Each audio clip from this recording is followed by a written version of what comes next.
नमस्कार मित्रांनो, स्वागत आहे तुमच्या नव्या व्हिडिओमध्ये, ज्यामध्ये आज आपण बघणार आहोत की BCS नंतर प्लेसमेंट कशी मिळवायची. बघा, how to get placement after BCS. तर बरेच विद्यार्थी काय करत आहे, BCS करत आहे किंवा त्यांचं झालेलं आहे, तर त्याच्यानंतर प्लेसमेंट कशी मिळवायची, तर त्याच विषयी आपण आज बघणार आहोत. तर हा व्हिडिओ शेवटपर्यंत बघा आणि व्हिडिओ चांगला वाटला तर लाईक करा आणि चॅनलवरती नवीन असाल तर सबस्क्राईब पण करून द्या. चला बघूया की BCS नंतर प्लेसमेंट कशी मिळवायची. तर बघा, जेव्हा पण BCS नंतर तुम्ही प्लेसमेंटसाठी जात असता, तर तिथे काही गोष्टींची गरज असते, की ज्याद्वारे तुम्हाला प्लेसमेंट मिळणं सोपी होते. तर त्यामध्ये सगळ्यात आधी टेक्निकल स्किल. तर बघा, सगळ्यात आधी तुमचं जे फंडामेंटल्स नॉलेज आहे ते क्लिअर असणं गरजेचं आहे. जसं की आता BCS मध्ये तुम्हाला प्रोग्रामिंग लँग्वेजेस शिकवले जातात.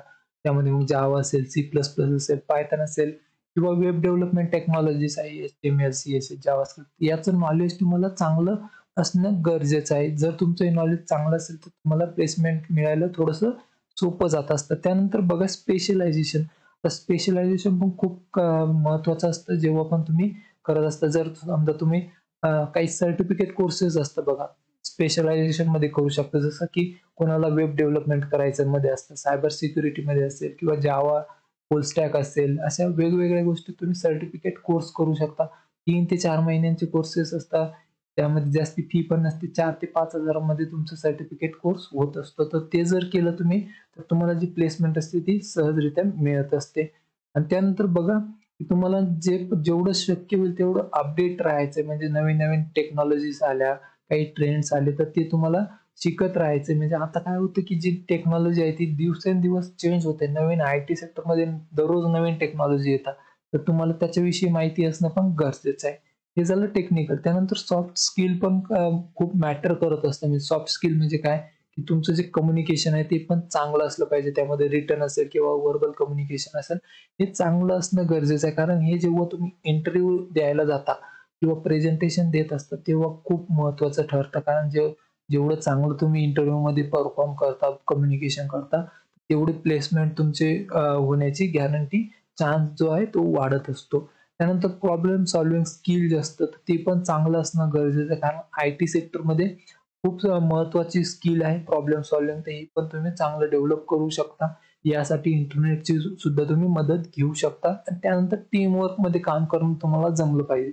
बघा, BCS नंतर जास्ती तर जे आहेत IT सेक्टरमध्ये जॉब मिळत असतात. IT सेक्टरमध्ये जास्ती तर प्रोजेक्ट वरती काम करत असतात आणि प्रोजेक्ट एकट्यामध्ये होत नसतो. त्यामध्ये ग्रुप्स असतात, की तुम्हाला टीममध्ये काम करायचं असतं, तर तुम्हाला तिथे काम करता आलं पाहिजे. तुमचं योग्यरित्या जे तुमचं वर्क असेल ते करता आलं पाहिजे. तर हे पण तुमचं स्किल पाहिजे तुमच्याकडे.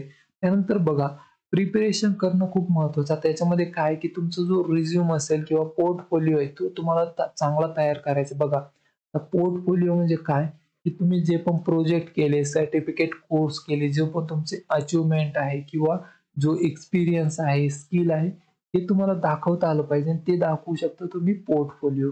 पोर्टफोलिओ म्हणजे काय, की वेबसाईट तयार करू शकता तुम्ही, की जिथे तुम्ही त्या सगळ्या गोष्टी तिथे तुम्ही टाकू शकता. तुमचं स्किल, एक्सपिरियन्स, अचिव्हमेंट, प्रोजेक्ट, सगळ्या गोष्टी तुम्ही तिथे दाखवू शकता. आणि हे जेव्हा तुम्ही इंटरव्ह्यूमध्ये जातात तेव्हा खूप कामी येतं, की तुम्ही सांगू शकता, की हा माझा पोर्टफोलिओ. तिथे तुम्ही चेक करू शकता आणि ते तुमचं पूर्ण तिथे चेक करतील आणि तुमचे जे चान्सेस आहेत प्लेसमेंट मिळण्याचे ते वाढत असतात त्याने.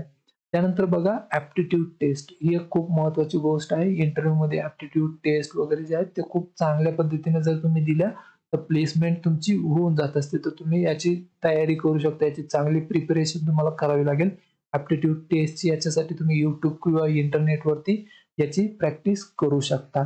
त्यानंतर बघा, इंटरव्ह्यूचा गेम. तर इंटरव्ह्यू खूप महत्त्वाचा आहे. IT सेक्टरमध्ये जेवढं चांगलं तुम्ही इंटरव्ह्यूमध्ये परफॉर्म कराल, तेवढं तुमचं पॅकेज सुद्धा चांगलं मिळत असतं तुम्हाला. तर इंटरव्ह्यूची तयारी तुम्हाला सेकंड इयर पासूनच करायची. जेव्हा तुम्ही सेकंड इयरमध्ये जाताल तेव्हाच तुम्हाला इंटरव्ह्यूची तयारीला लागायचं. मॉक इंटरव्ह्यूज वगैरे तुम्ही देऊ शकता किंवा मित्रांकडून तुम्ही सुद्धा मॉक इंटरव्ह्यूज करून घेऊ शकता. मित्रांना सांगायचं, मला तू प्रश्न विचार इंटरव्ह्यूचे आणि तुम्ही त्याचा ॲन्सर द्यायचा. अशा प्रकारे इंटरव्ह्यूची तयारी तुम्हाला चांगली करून घ्यायची इथे. त्यानंतर बघा, आता तुम्हाला याच्या व्यतिरिक्त अजून पुढे जायचं, जसं की नेटवर्क बनवायचंय तुम्हाला, चांगलं तुमचं नेटवर्क. आता बघा, तुम्हाला ज्यामध्ये करियर करायचंय, समजा जर तुम्हाला सायबर सिक्युरिटीमध्ये करिअर करायचं तर तुम्हाला सायबर सिक्युरिटी ज्यांचं झालंय त्यांच्याशी ओळख करायची आहे किंवा दुसरे कोणी असेल सायबर सिक्युरिटीच्या फील्डच्या रिलेटेड तर त्यांच्याशी तुमचं नेटवर्क चांगलं बनवायचं. जेवढी जास्त ओळख तुम्हाला करता येईल, तेवढी जास्ती ओळख तुम्हाला तिथे बनवायची आहे. त्यानंतर इंटर्नशिप बघा. तर इंटर्नशिप का महत्त्वाची आहे? तर बघा बी-सी-एस नंतर तुम्हाला काही एक्सपिरियन्स राहणार नाही. म्हणजे तुमच्याकडे काही जास्ती एक्सपिरियन्स राहणार नाही आणि कंपन्या काय म्हणतात, की आम्हाला एक्सपिरियन्स असणारा विद्यार्थी पाहिजे. आम्हाला जो पाहिजे एक्सपिरियन्सवाला. आता तुमच्याकडे ते एक्सपिरियन्स नाहीच. मग काय करणार? तर अशा वेळेस कामी येते इंटर्नशिप.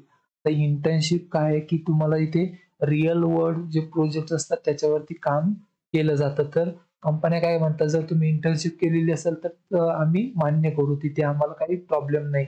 पण जर तुम्ही इंटर्नशिप केलेली नसेल तर ते तुम्हाला घेणार नाही.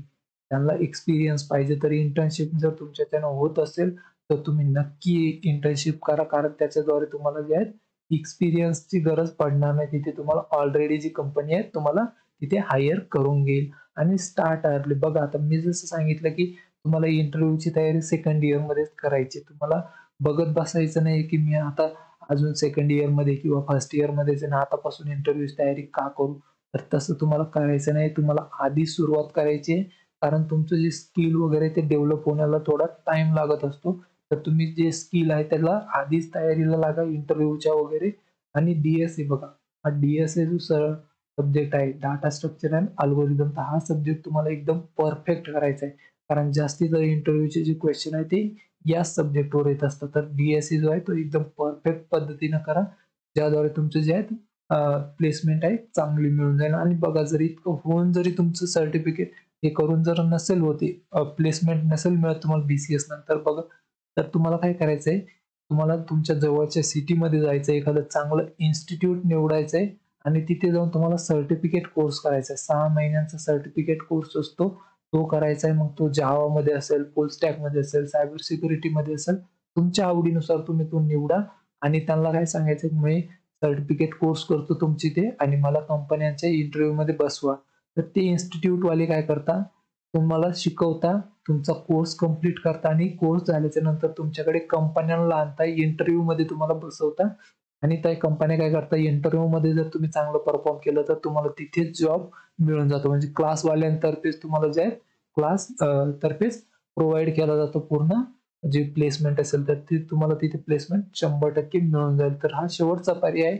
जर तुम्हाला जर प्लेसमेंट नसेल मिळत तर तुम्ही कुठेही जाऊन चांगल्या सिटीमध्ये जाऊन सर्टिफिकेट कोर्स करा 6 महिन्यांचा आणि तिथून तुम्हाला प्लेसमेंट मिळून जाईल. आणि याच्या व्यतिरिक्त जर काही माहिती हवी असेल तर कमेंटमध्ये मला विचारू शकता.